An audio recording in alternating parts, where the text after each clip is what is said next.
내 이름은 박지훈. 20살 대학생이다. 집에서는 귀한 아들, 애지중지 자랐다. 군대? 드라마에서나 보던 나와는 전혀 상관없는 세상 이야기인 줄 알았다. 하지만 2023년 여름 징병 통지서는 어김없이 날아왔고 나는 서울 외곽의 땡땡 신병훈련소에 입소하게 되었다. 훈련소 정문을 들어서는 순간 낯선 공기가 폐 속 깊숙이 스며들었다. 아, 이제 진짜 시작이구나. 생활관에 배치받고 어색한 군복으로 갈아입었다. 어색함도 잠시 곧바로 군기라는 것을 잡기 시작했다. 137번 훈련병 박지훈. 관등 성명 똑바로 안 되나? 정대현 조교의 우렁찬 목소리가 생활관을 뒤흔들었다. 난생 처음 들어보는 말투, 난생 처음 겪는 분위기에 잔뜩 주눅이 들었다. 그날 저녁 총기 손질 교육이 있었다. 옆자리에 앉은 훈련병은 유독 눈에 띄었다. 키는 작고 몸은 통통한 어딘가 어설퍼 보이는 친구. 이름은 김민호. 22살. 배달 일을 하다 왔다고 했다. 민호는 총기 분해 조립을 유독 어려워했다. 손은 덜덜 떨리고 부품은 작고 엇나갔다. 128번 훈련병 김민호. 정신 안 차리나? 이게 장난인 줄 알아? 정대현 조교의 불호령이 떨어졌다. 민호는 그 후로도 계속 얼차려를 받았다. PRI 훈련 중에는 사격 자세가 엉망이라고, 각계전투 훈련 중에는 포복 속도가 느리다고, 심지어는 밥을 늦게 먹는다고 욕을 먹었다. 민호가 얼차려를 받을 때마다 생활관 동기들은 숨을 죽였다. 연대 책임이라는 무시무시한 제도 때문이었다. 제발 좀 잘하자, 민호야. 나 역시 속으로 그렇게 빌었다. 하루는 민호가 심하게 아팠다. 밤새 끙끙 앓는 소리가 들렸다. 안쓰러운 마음에 몰래 건빵 몇 개를 쥐어줬다. 다음날 아침, 민호는 조금 나아진 듯 보였다. 하지만 훈련은 여전히 힘겨워 보였다. 그때 우리 생활관에는 또 한 명이 눈에 띄는 훈련병이 있었다. 이승우. 태권도 선수 출신답게 다부진 체격, 날카로운 눈매. 승우는 훈련소 생활에 불만이 많은 듯 보였다. 특히 민호를 괴롭히는 정대현 조교를 노골적으로 싫어했다. 어느 날 승우가 나지막하게 말했다. 저 새끼 저거 완전 양아치 아니냐? 민호 저렇게 괴롭히는 거 진짜 못 봐주겠다. 나는 아무 말도 하지 못했다. 그저 고개만 끄덕였다. 사단장님 정신교육 시간이 다가왔다. 사단장 강태호. 머리가 희끗희끗하고 눈빛은 매서웠지만 왠지 모를 인자함이 느껴지는 분이었다. 1시간 정도 이어진 정신교육이 끝나갈 무렵 사단장님이 질문을 받기 시작했다. 혹시 불편한 점이나 건의사항, 아니면 나에게 하고 싶은 말이 있는 사람 있나? 침묵이 흘렀다. 그때 승우가 손을 번쩍 들었다. 130번 훈련병 이승우. 드릴 말씀이 있습니다. 모두의 시선이 승우에게 쏠렸다. 정대현 조교를 비롯한 간부들의 얼굴은 하얗게 질렸다. 저희는 아직 미숙하고 서툰 훈련병입니다. 하지만 그렇다고 해서 조교님들께 폭언과 폭행을 당해야 할 이유는 없다고 생각합니다. 특히 제 동기 김민호 훈련병은 입소 첫날부터 총기 손질을 잘 못한다는 이유로. 승우는 거침없이 그동안 있었던 일들을 낱낱이 털어놓았다. 승우의 말이 끝나자 사단장님은 한동안 말이 없었다.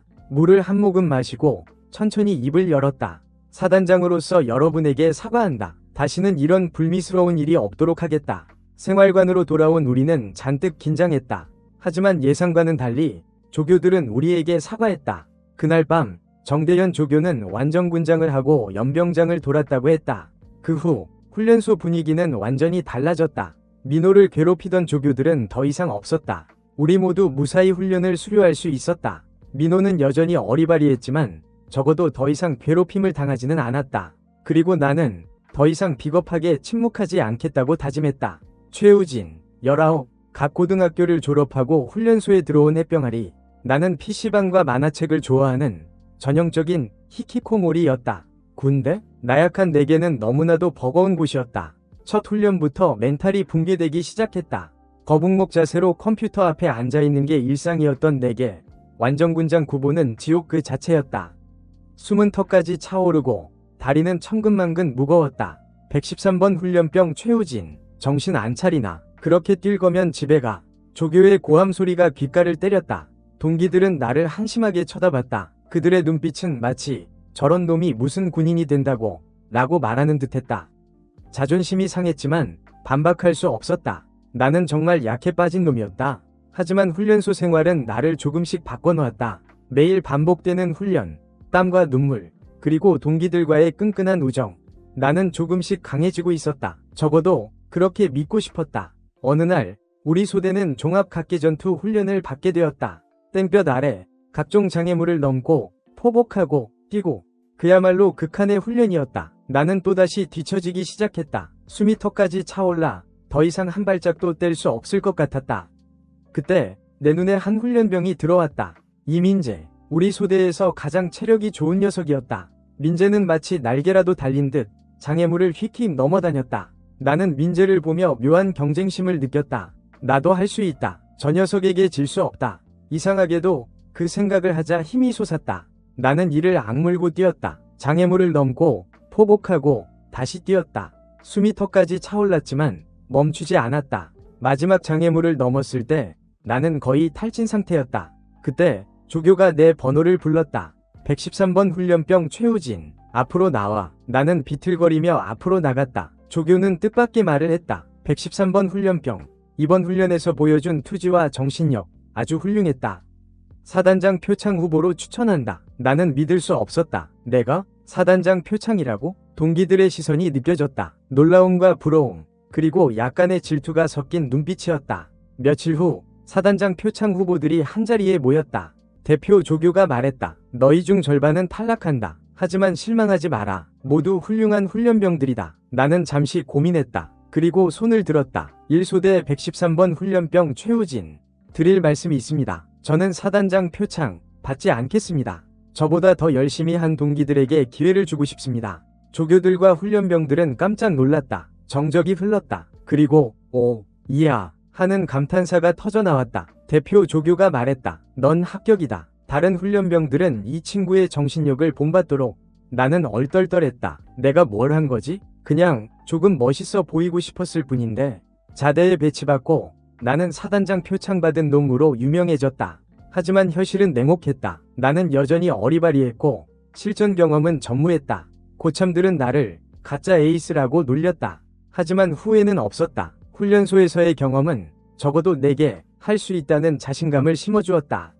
물론 그 자신감이 얼마나 오래 갈지는 모르겠지만 시간이 흘러 나는 일병 계급장을 달았다. 여전히 어리숙하고 실수투성이었지만 적어도 훈련소 때처럼 무시당하지는 않았다. 가끔은 분대장 역할을 맡기도 했다. 물론 그때마다 긴장했지만 돌이켜보면 군 생활은 참 아이러니한 곳이었다. 강한 자만이 살아남는 곳이라고 생각했지만 반드시 그런 것만은 아니었다. 약한 자도 어리숙한 자도 자신만의 방식으로 살아남을 수 있었다. 중요한 것은 포기하지 않는 것, 그리고 자신을 믿는 것이었다. 정대현 조교님, 지금은 어디서 뭘 하고 계실까? 가끔은 궁금해진다. 민호를 괴롭히던 모습은 밉상이었지만 그래도 우리를 강하게 만들어준 분이었다. 어쩌면 그분도 나름의 방식으로 우리를 훈련시켰던 건지도 모른다. 이승우, 그 친구는 어떻게 지내고 있을까? 아마 지금쯤 특전사 같은 곳에서 멋진 군인이 되어 있겠지. 가끔은 그 친구의 용기가 부럽기도 하다. 나는 여전히 소심하고 겁이 많지만 그래도 그 친구 덕분에 조금은 더 나은 사람이 된 것 같다. 김민호, 그 친구는 제대하고 뭘 하고 있을까? 여전히 배달 일을 하고 있을까? 아니면 다른 꿈을 찾아 떠났을까? 가끔은 그 친구의 어리숙한 모습이 그립기도 하다. 어쩌면 우리는 모두 조금씩 어리숙한 존재인지도 모른다. 그리고 나, 박지훈. 나는 이제 곧 전역을 앞두고 있다. 군 생활은 내게 많은 것을 가르쳐 주었다. 인내심, 책임감, 그리고 동료애. 물론 여전히 부족한 점이 많지만 적어도 훈련소 때보다는 조금 더 성숙해진 것 같다. 사회에 나가면 또 다른 어려움들이 기다리고 있겠지. 하지만 두렵지 않다. 군대에서 배운 것들을 잊지 않는다면 어떤 어려움도 이겨낼 수 있을 것이다. 최우진, 그는 여전히 가짜 에이스였다. 하지만 적어도 그는 더 이상 숨지 않았다. 그는 자신의 약점을 인정하고 그것을 극복하기 위해 노력했다. 자대 생활은 훈련소와는 또 달랐다. 훈련은 더 혹독했고 고참들은 더 무서웠다. 하지만 우진은 훈련소에서 배운 깡으로 버텼다. 어느 날 우진은 분대장 훈련을 받게 되었다. 분대원들을 이끌고 훈련을 지휘하고 책임을 져야 하는 자리. 우진은 긴장했다. 내가 잘할 수 있을까? 첫 훈련은 엉망이었다. 우진은 우왕좌왕했고 분대원들은 불만을 터뜨렸다. 고참들은 우진을 비웃었다. 역시 가짜 에이스는 안 돼. 하지만 우진은 포기하지 않았다. 그는 밤늦게까지 전술교본을 공부하고 다른 분대장들에게 조언을 구했다. 그리고 다음날 우진은 달라진 모습을 보여주었다. 그는 침착하게 분대원들을 지휘했고 훈련은 성공적으로 끝났다. 고참들은 놀란 눈으로 우진을 바라봤다. 저 녀석 진짜 에이스가 될지도 모르겠는데? 시간이 흘러 우진은 병장이 되었다. 그는 더 이상 가짜 에이스가 아니었다. 그는 자신의 능력을 증명했고 동료들의 인정을 받았다. 저녁을 앞둔 어느 날 우진은 훈련소 시절을 떠올렸다. 뜨거운 태양 아래 땀과 눈물 그리고 동기들과의 우정, 그 모든 것들이 그를 성장시켰다. 우진은 생각했다. 군대는 참 이상한 곳이야. 사람을 망가뜨리기도 하지만 또 한편으로는 사람을 만들어주기도 하지. 그리고 그는 웃었다. 이제 그는 진짜 에이스가 되어 사회로 돌아갈 준비가 되었다. 저녁을 앞둔 밤 나는 불침번 근무를 서게 되었다. 캄캄한 밤하늘 아래 별들이 총총히 빛나고 있었다. 나는 훈련소 시절을 떠올렸다. 어리바리했던 김민호, 용감했던 이승우, 그리고 엄격했지만 속정이 깊었던 정대현 조교님. 그들은 모두 지금쯤 무엇을 하고 있을까? 문득 민호가 걱정되었다. 훈련소에서 그렇게 힘들어하던 친구였는데 자대 생활은 잘 적응했을까? 혹시 또 다른 정대현 조교를 만나 괴롭힘을 당하고 있는 건 아닐까? 나는 민호에게 편지를 쓰기로 했다. 짧은 안부 인사와 함께 혹시 힘든 일이 있으면 언제든 연락하라는 말을 적었다. 그리고 나의 전화번호를 남겼다. 다음날 아침 나는 민호에게 편지를 붙였다. 답장이 올지 안 올지는 모르겠지만 적어도 내 마음은 편해졌다. 며칠 후 나는 전역했다. 사회는 군대와는 또 다른 정글이었다. 하지만 나는 두렵지 않았다. 군대에서 배운 것들이 나를 지켜줄 것이라고 믿었다. 그리고 얼마 후 나는 민호에게서 전화를 받았다. 민호는 밝은 목소리로 말했다. 지훈아, 나 잘 지내고 있어. 너 덕분에 군생활 잘 버텨. 고마워. 나는 안도의 한숨을 쉬었다. 그리고 민호와 함께 다시 한번 웃었다. 저녁날 우진은 위병소를 나섰다. 2년 전 훈련소로 들어올 때와는 전혀 다른 기분이었다. 그때는 두려움과 불안함으로 가득했지만 지금은 자신감과 희망으로 가슴이 벅찼다. 우진은 집으로 돌아가는 버스에 올랐다. 창밖으로 스쳐 지나가는 풍경들이 낯설게 느껴졌다. 2년이라는 시간은 세상을 많이 바꿔놓았다. 집에 도착한 우진은 가족들과 친구들의 환영을 받았다. 모두들 우진의 늠름해진 모습에 놀라워했다. 하지만 우진은 알고 있었다. 겉모습만 달라졌을 뿐 속은 여전히 예전의 최우진이라는 것을. 우진은 다시 대학에 복학했다. 하지만 예전처럼 게임과 만화책에만 빠져 살지는 않았다. 그는 군대에서 배운 끈기와 책임감을 바탕으로 새로운 목표를 향해 나아갔다. 물론 쉽지 않은 일도 많았다. 하지만 우진은 포기하지 않았다. 그는 훈련소에서 그리고 자대에서 겪었던 어려움들을 떠올리며 다시 한번 힘을 냈다.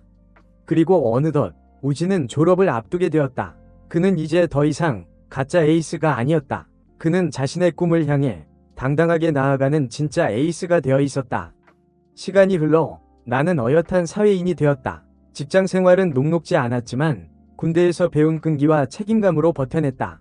그리고 어느덧 결혼도 하고 아이도 낳았다. 어느 주말 나는 아들과 함께 TV를 보고 있었다. TV에서는 군대 관련 다큐멘터리가 나오고 있었다. 아들은 흥미로운 눈빛으로 TV를 바라봤다. 아빠도 군대에 갔다 왔어?